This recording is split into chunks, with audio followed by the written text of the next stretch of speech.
Triplice omicidio questa notte a Rizziconi, comune nella piana di Gioia Tauro in provincia di Reggio Calabria. A morire sotto i colpi di una pistola calibro 9 un padre, Reno Borghese, 48 anni, e i due figli, Antonio e Francesco, rispettivamente di 27 e 21 anni. La famiglia gestiva un'officina per la riparazione di auto. L'assassinio si è consumato in pieno centro nella piazzetta antistante le scuole elementari. Sul posto sono intervenuti gli agenti della squadra mobile di Reggio che hanno repertato 7 colpi. Ferito anche un parente delle vittime. All'origine del delitto potrebbe esserci stata una banale lite fra giovani. Una forte scossa di terremoto di magnitudo 4.6 è stata registrata alle 1:12 della notte scorsa in provincia di Reggio Calabria, nel distretto dello Stretto di Messina, con epicentro a circa 40 km di profondità. Lo conferma l'Istituto Nazionale di Geofisica e Vulcanologia, spiegando che le località prossime all'epicentro sono Scilla, Villa San Giovanni, Campo Calabro, Fiumara, Laganadi, San Roberto e Sant'Alessio in Aspromonte. Dai primi rilievi della Protezione Civile non risultano danni a persone o cose.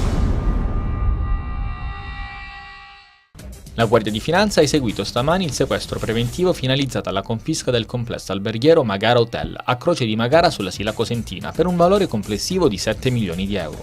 I finanziari hanno operato in base al decreto emesso dal giudice del Tribunale di Palmi. Sarebbero 5 le persone indagate a rispondere a vario titolo di associazione a delinquere finalizzata alla truffa per il conseguimento di erogazioni pubbliche, utilizzo di fatture per operazioni inesistenti, evasione fiscale, sottrazione fraudolenta al pagamento delle imposte. La società che gestisce il Magara Hotel ha ottenuto dal Ministero dello Sviluppo Economico un contributo per la ristrutturazione del complesso turistico, ma i lavori non sarebbero mai stati eseguiti. Il complesso alberghiero, ha spiegato il procuratore Creazzo, composto da 212 fabbricati e 4 terreni, è stato affidato alla gestione di amministratori che ne assicureranno la continuità dell'attività.